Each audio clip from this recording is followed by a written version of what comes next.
Il est tout juste 18h30 sur Aloula et c'est le journal à la une de l'actualité ce soir.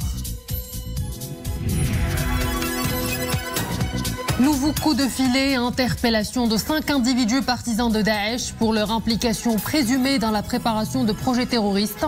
Le BCIJ, sur la base d'informations précises fournies par les services de la DGST, a procédé hier et ce matin à leur interpellation.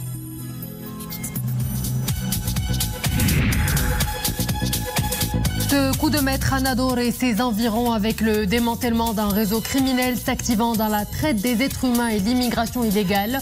La DGSN et la DGST ont abouti à l'interpellation de 23 individus. La Hiloula et les Juifs s'y rendent sur les tombeaux des justes, une coutume ancestrale célébrée chaque année en septembre. Une centaine de Marocains de confession juive ont convergé à Essaouira des 4 coins du monde pour célébrer cette tradition.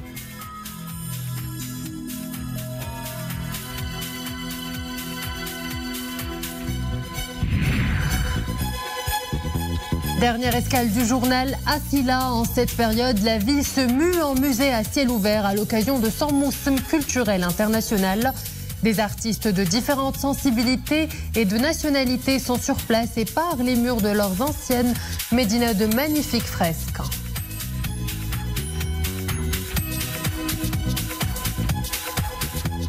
Bonsoir à tous. Sa Majesté le roi Mohammed VI a eu hier un entretien téléphonique avec Sa Majesté le roi Charles III, souverain du Royaume-Uni, de Grande-Bretagne et d'Irlande du Nord. Sa Majesté le roi a réitéré ses félicitations à Sa Majesté le roi Charles III à l'occasion de son accession au trône et réexprimé ses sincères condoléances suite au décès de feu la reine Elisabeth II. L'entretien téléphonique a été l'occasion de souligner les liens personnels forts entre les deux souverains et l'estime qu'ils se portent mutuellement à la faveur des relations profondes et anciennes entre les deux familles royales. Enfin, les deux souverains ont salué la dynamique que connaissent les relations entre le Royaume du Maroc et le Royaume-Uni. Le président de la République populaire de Chine a été réélu secrétaire général du Parti communiste chinois pour un 3e mandat. À cette occasion, Sa Majesté le roi Mohammed VI a adressé un message à Xi Jinping dans lequel le souverain a exprimé ses chaleureuses félicitations et ses vœux de succès continus au président chinois dans ses hautes fonctions et ses efforts au service du peuple chinois. Le renouvellement de la confiance par les représentants du peuple chinois en votre leadership montre combien ils apprécient les réalisations importantes que vous avez accomplies dans divers domaines qui ont permis, je cite, à votre pays de renforcer davantage sa stature et son rôle au plan régional et international. Le souverain se dit satisfait des relations entre les deux pays qui sont ancrées dans l'amitié étroite et la coopération fructueuse dans divers domaines. Sa Majesté le roi souhaite continuer de travailler avec le président chinois afin de renforcer le partenariat stratégique entre le Maroc et la Chine et d'élargir la coopération bilatérale à d'autres secteurs prometteurs.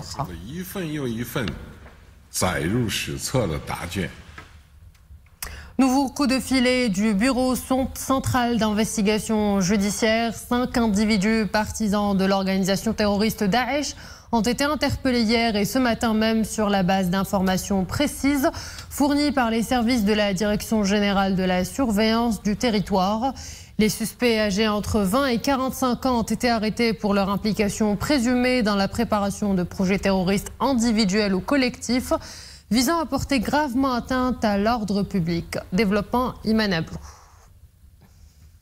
Selon les données préliminaires de l'enquête, chacun des suspects avait annoncé son allégeance à l'organisation Daesh et était porteur de projets terroristes qui consistaient en l'exécution de projets de sabotage contre des services vitaux au Maroc en utilisant des matières explosives ou visant des éléments et institutions sécuritaires dans le cadre d'opérations de terrorisme individuel.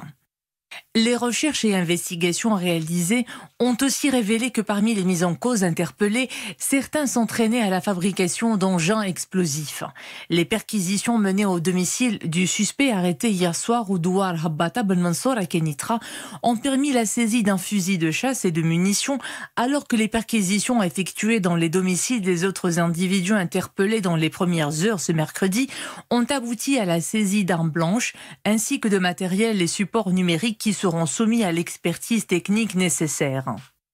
Les 5 individus interpellés ont été placés en garde à vue à la disposition de l'enquête menée par le BCJ sous la supervision du parquet chargé des affaires de terrorisme et d'extrémisme afin de mettre en lumière tous leurs plans et projets terroristes et d'identifier les éventuelles interconnexions et ramifications les liant aux organisations terroristes à l'étranger. L'interpellation de ces mises en cause intervient dans le sillage du renforcement des opérations sécuritaires préventives menées par les services de la DGST et destinées à neutraliser les dangers des membres des organisations terroristes avant qu'ils ne passent à l'exécution de leurs projets de sabotage. L'objectif étant d'assurer la sécurité des citoyens et de leurs biens contre les risques que représentent les cellules terroristes et les personnes imprégnées de la pensée extrémiste. À Nador, démantèlement d'un réseau criminel organisé. Le réseau s'active dans la traite des êtres humains et l'immigration illégale dans les provinces du nord du royaume. Démantèlement auquel ont procédé les éléments de la police du district provincial de sûreté nationale de la ville, en étroite coordination avec les services de la Direction générale de la surveillance du territoire. Les développements, c'est avec Rachid Letabi Imanablou. Un gros coup de filet à Nador. Plusieurs interventions simultanées ont été menées dans la province et ses environs, à Zrenren, Bni Shiger, Bni Bourafar, Bouar, Gisselwan. Ces opérations ont abouti à l'interpellation de 23 individus, dont des Marocains et 4 personnes issues de pays d'Afrique subsaharienne, soupçonnés d'avoir agi comme des intermédiaires pour chercher des candidats et organiser des opérations d'immigration illégale par voie maritime. Des équipements et moyens logistiques ont été mobilisés dans ces activités criminelles.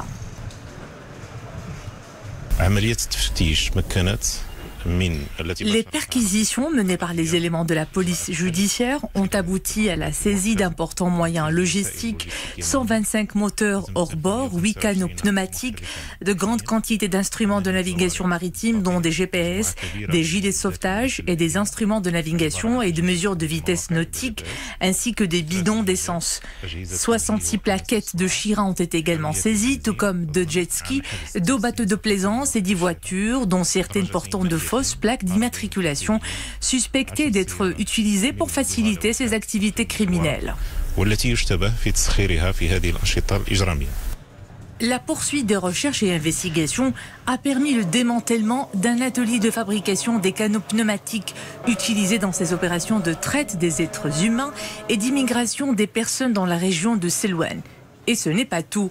Du matériel de confection et d'assemblage des pièces de ces embarcations, ainsi que d'importantes quantités de matières premières en plastique, ont été également saisies. Les mises en cause ont été placées en garde à vue à la disposition de l'enquête judiciaire menée sous la supervision du parquet compétent afin d'identifier tous les suspects impliqués dans ce réseau criminel et de déterminer ses ramifications et liens éventuels, aussi bien au Maroc qu'à l'étranger. À New York, l'Union des Comores et la Gambie ont réitéré leur soutien total à l'initiative marocaine d'autonomie, la qualifiant de solution de compromis pour résoudre le différend régional autour du Sahara marocain. Intervenant devant les membres de la 4e commission de l'Assemblée générale des Nations unies, le représentant de la Gambie a mis en avant l'approche constructive du Maroc et son engagement en faveur du dialogue en vue de résoudre le différend régional sur le Sahara. Il a également appelé les autres parties à faire montre d'une attitude positive afin que le processus politique mené sous l'égide de l'ONU puisse avancer vers une solution de compromis. Pour l'Union des Comores, l'initiative d'autonomie qui est conforme au droit international, la Charte des Nations Unies aux résolutions du Conseil de sécurité et de l'Assemblée générale de l'ONU est la solution de compromis à ce différend régional. Le salon d'Awajin est de retour après 2 années d'interruption. C'est à Casablanca que cette 23e édition de la foire du secteur avicole se tient dans un contexte de relance économique. Objectif, soutenir la reprise du secteur, d'où le thème, les enjeux de la modernisation de la distribution. C'est un reportage de Boub Kenebnrebret, Fatna Tabout et Mstafa Outa. Dawajin, c'est le premier salon avicole d'Afrique. Avec ses 400 exposants, il demeure le salon de référence, présentant une offre complète de matériel, de fournisseurs d'aliments, de poussins, de nouvelles technologies et de services. Il est aujourd'hui une plateforme de dialogue et de concertation entre les professionnels du secteur quant à l'avenir de l'aviculture marocaine.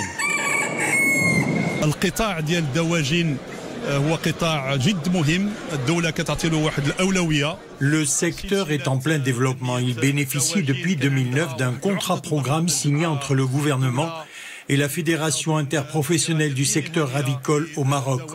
Tout ceci dans le cadre du plan Maroc vert. Les résultats aujourd'hui sont très encourageants. La production de viande de volaille est estimée à plus de 690 000 tonnes. Malgré la bonne santé du secteur, le prix du poulet bat de l'aile aujourd'hui. 25 dirhams et plus le kilo dans certaines régions du royaume. La Fédération interprofessionnelle du secteur avicole au Maroc s'en explique. Pourquoi cette flambée? Je vous réponds. Premièrement, les prix des aliments ont fortement augmenté en raison de la guerre en Ukraine. Deuxième raison, le manque de pluie et les fortes chaleurs ont impacté la production.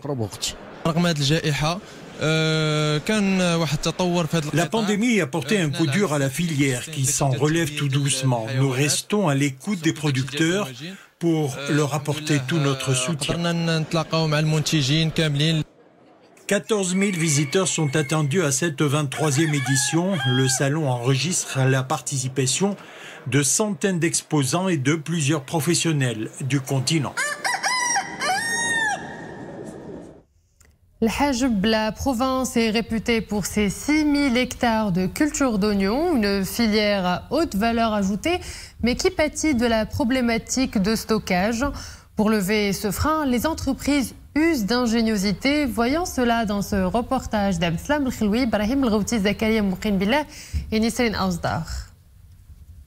C'est un procédé traditionnel qui a fait ses preuves pour conserver l'oignon. Ces rangées parallèles, dites les graillères, accueillent une grande partie de la récolte de la province d'El Hajeb et de ses environs. En cette période, l'opération de stockage bat son plein. Il faut se dépêcher pour protéger la récolte d'éventuelles précipitations. La culture de l'oignon est réalisée à Al-Mhaya, Taoujtat, Boudrbala, Al-Hajeb, la route d'Azouroui-Difren. À partir de ce mois d'octobre, les agriculteurs commencent à stocker la récolte. La culture de l'oignon est un important pourvoyeur d'emplois et nécessite une main-d'œuvre importante pour la plantation et la récolte. Quand les graillères sont bien faits, ils peuvent durer jusqu'au mois 4. Mais s'ils sont de mauvaise qualité, la conservation est mauvaise et l'agriculteur doit commencer à vendre sa récolte dans les plus brefs délais. Ces oignons sont écoulés au niveau national et aussi exportés à l'étranger. Ces rangées d'oignons sont protégées à la fois de l'humidité et des fortes chaleurs. La récolte atteint cette année plus de 36 000 tonnes. La culture de l'oignon est une filière développée, prometteuse dans la province d'El Hajeb. La superficie cultivée chaque année s'élève à 6 000 hectares entre culture d'automne et culture d'été. C'est l'équivalent du quart de la superficie consacrée à cette culture au niveau national. Les procédés modernes de la culture permettent d'améliorer les rendements. 40 à 60 tonnes d'hectares pour les procédés traditionnels, jusqu'à 80 tonnes d'oignons par hectare de terre cultivée par des procédés modernes. Couleur du ciel, vous l'aurez sans doute remarqué, la température dépasse la norme mensuelle. Une vague de chaleur qui se poursuivra jusqu'au vendredi dans plusieurs provinces du royaume. C'est ce qu'annonce un bulletin d'alerte de la Direction générale de la météorologie. Le mercure oscillera entre 35 et 39 degrés dans les provinces de Sidi Kazm, Stat, Khmissat, Youssoufia, Tiznit, Choukaït Baha, Agadir et Daoutanan, Gilmim, Boujdour, Aousserd et Ouad Dahab. À chaque mois de septembre, plusieurs centaines de membres de la communauté marocaine de confession juive établie dans les 4 coins du monde se donnent rendez-vous dans plusieurs villes marocaines, leur pays d'origine, pour célébrer la Hiloula. Parmi ces villes, la Saouira qui abrite la Hiloula du Saint Rabbi Chaim Pinto, un moussim religieux qui se tient annuellement dans la cité des Alizés. Abdelghani Tahraoui et Nisrine Ausdar. En judéo-araméen, la Hiloula veut dire « crier avec joie ». Un rendez-vous hautement spirituel. Les Juifs s'y rendent sur les tombeaux des tzadikim, c'est-à-dire les justes, le jour d'anniversaire de leur mort. La disparition est commémorée dans une ambiance de fête, de communion et de forte émotion. Dans le vieux cimetière juif de la cité des Alizés, ces pèlerins célèbrent l'une des Hiloulas les plus traditionnellement fêtées dans le monde, aussi bien dans le judaïsme ashkénaze que dans le judaïsme séfarade. La Hiloula de Rabbi Chaim Pinto, c'est aussi l'une des plus populaires de l'Afrique du Nord. Je viens des États-Unis, de New York. Ça fait plus que 20 ans que je viens au pèlerinage de Rabbi Chaim Pinto. Chaque année, on voit un changement, que ça grandit. Et pendant Corona, pendant 2 ans, on était bloqués de venir dans ce pays, de faire le pèlerinage. Cette année, on est revenu. Ça se passe merveilleusement bien et même les Marocains, ils sont très gentils avec nous, ils ont beaucoup de respect. Et j'espère que ce pèlerinage-là, il nous apporte la paix, le bonheur, la réussite dans le monde entier. La Hiloula, c'est aussi un florilège de chansons puisées dans le répertoire judéo-arabe. Au programme aussi, des chants patriotiques, comme une ode à un royaume pluriel, où musulmans et juifs ont toujours vécu côte à côte, dans une atmosphère de convivence, d'altérité et de respect interreligieux. Le Moussim culturel international d'Asséla bat son plein. Chaque année, en cette même période, la ville se transforme en un musée à ciel ouvert. Des fresques murales redonnent à la Cité des Arts son charme et mettent en valeur son urbanisme et son essence artistique. Abdelghani Tahraoui, Zakaria Mouqin Billah et Boubkar Ben Gabret.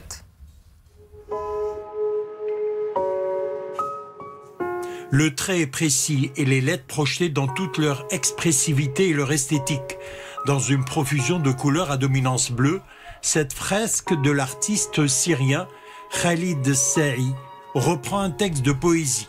Habitué du Moussim culturel international d'Asséla, l'artiste croise les genres pour donner lieu à une production à la confluence entre peinture et littérature.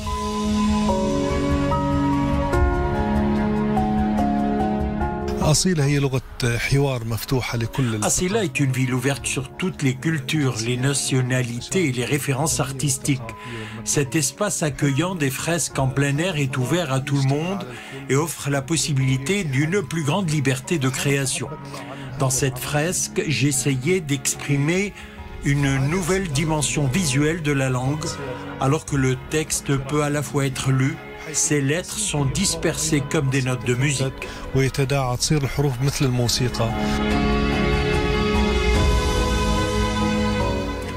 Au Palais de la Culture, des ateliers de peinture sont animés par de jeunes artistes.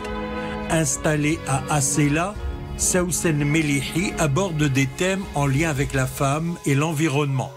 Le cadre d'Asséla l'inspire pour exprimer les sentiments humains en palette chromatique.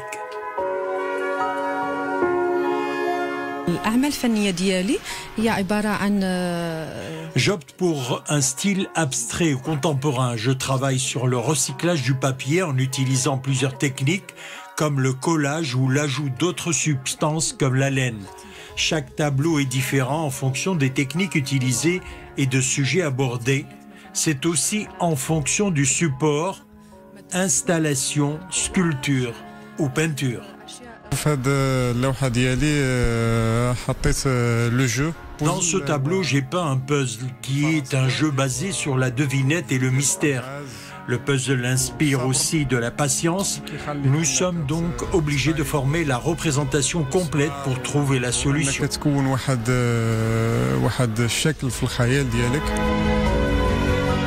Ces œuvres réalisées par des artistes peintres d'ici et d'ailleurs sont présentées aux habitants et visiteurs de la Cité Bleue dans les rues et les dédales de l'ancienne Médina jusqu'au 5 novembre à Ceylan. Et voilà, c'est la fin de cette édition. Merci à vous de l'avoir suivi. Excellente suite des programmes sur Al-Oula.